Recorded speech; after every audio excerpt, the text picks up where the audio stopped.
पत्रकार सौमित्र पोटे यांनी गोविंदराव टेंबे यांचं संगीत क्षेत्रातलं काम नव्या पिढीसमोर यावं यासाठी यूट्यूब चॅनल सुरू केले. रसिक शिरोमणी गोविंदराव टेंबेंच्या जयंतीचं औचित्य साधून अभिनेते सुबोध भावे आणि प्रख्यात गायिका श्रुती सडोलीकर काटकर यांच्या हस्ते या चॅनलचं लोकार्पण करण्यात आलं.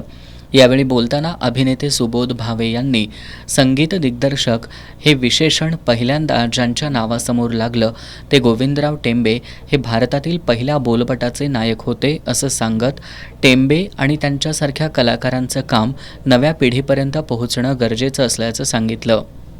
का 100 वर्षापूर्वी गोविंदराव जन्माला आले ते आत्ता का नाही आहेत? आत्ता असते तर कदाचित मराठी संगीत अजून खूप वेगळ्या पद्धतीने लोकांसमोर येऊ शकलं असतं. कारण कथेची समज,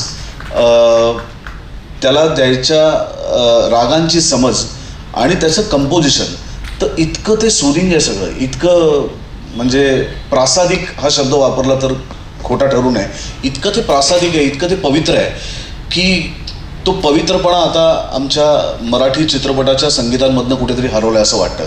आणि अशा वेळेस गोविंदरावांसारखे एक अतिशय उत्तम संगीतकार ज्यांना आम्ही आज मिस करतो. या निमित्तानं सौमित्र पोटे यांनी सुबोध भावेंशी त्यांच्या अभिनय क्षेत्रातील प्रवासाबद्दल गप्पा मारल्या.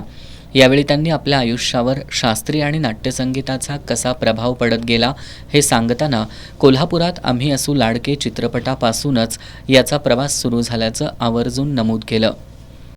कोल्हापूरमध्ये म्हणजे याची सुरुवात पण कोल्हापूरमध्ये झाली. मी इथे बसलो म्हणून नाही सांगत आहे, पण मुद्दा म्हणून सांगतो. याच कोल्हापूरमध्ये मी काही वर्षांपूर्वी एक चित्रपट केला होता. त्या चित्रपटाचं नाव होतं आम्ही असू लाडके. आमचा कौस्तुभ इथे आलाय, बसलाय.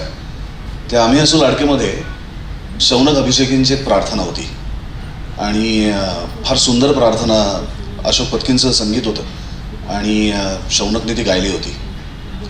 तर ती प्रार्थना मी ऐकली चित्रपटाच्या शूटिंगच्या दरम्यान आणि ते गाणं माझ्या मनामध्ये बसलं.